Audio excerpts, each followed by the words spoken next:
Hi guys, Max here. Last night I made this character in about 3 hours to test a new workflow. To be honest, it's a little bit a stretch, since the goal was to avoid to sculpt any of those scales and pores and try to get them directly in Substance Painter by using some custom procedural materials I create in Substance Designer. So this character is basically a benchmark for those materials.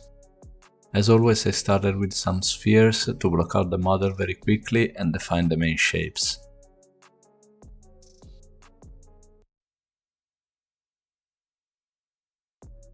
By time to time I also use some poly modeling for certain areas because why not?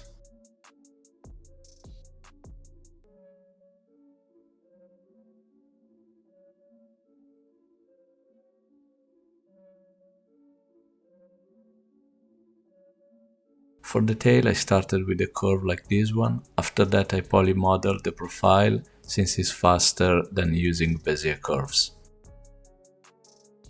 So let's tilt the curve by 90 degrees, now let's define the taper size with another curve.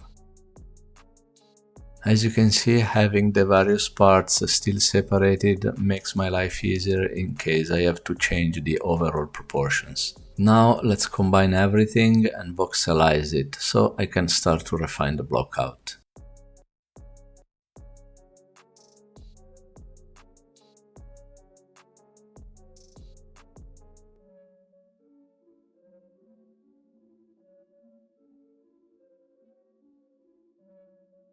The voxel size is not very dense, so sometimes I have to split the fingers with a boolean operation.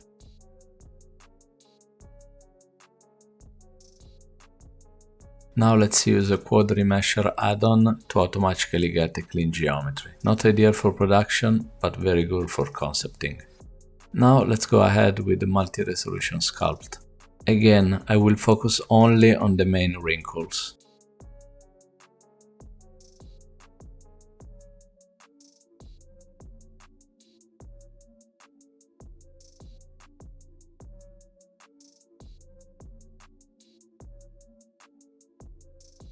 Actually, let me chop the fingers, since in this case it's better to have them as separate objects. To create the nails, polymodeling is again a good idea here.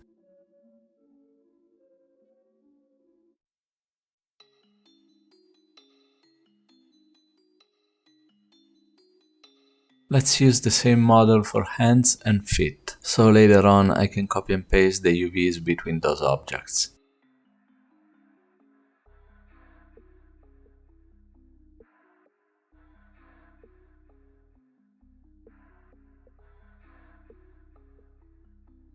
Very nice. Let's now make the UVs. Boring, but once you get used to it, it's actually quite fast.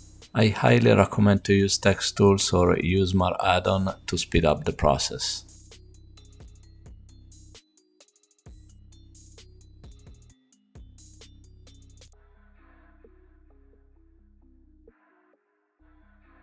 I aim to use a UDM workflow for this character to get the best level of detail out of it. I also try to preserve some sort of symmetry, so I can use the UV-based symmetry tools of Substance Painter. Let's jump in Painter, import the model and set the resolution to 4K and tell it to use UDM workflow. Very nice. Now let's load my custom scale materials. I try to make them as unique as possible to cover a larger usage scenario, and you can buy them on my Gumroad page or ArtStation. To get them, check the link in the description.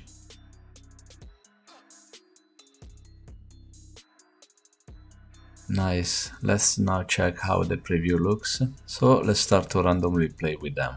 Since they are 100% procedural, it's easy to generate endless variations, so duplicate and mask in the same material to avoid the tiling artifacts. Now I'm baking the AO and the other maps. I won't lie, from this point on I just got crazy on experimenting, so I spent an hour or so on kit bashing the materials to find a good solution. It was fun, but not material for a proper tutorial. Sorry about that, guys. The good news is that this file is included in the download, so you'll get all the materials plus 2 sample files of Substance Painter and Blender to render out the scene with the cycles.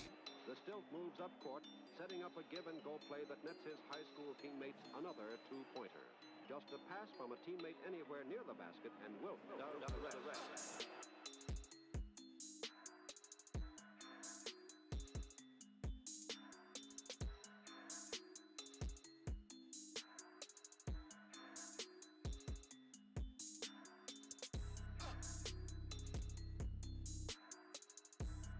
Let's now have a quick look at the main layers.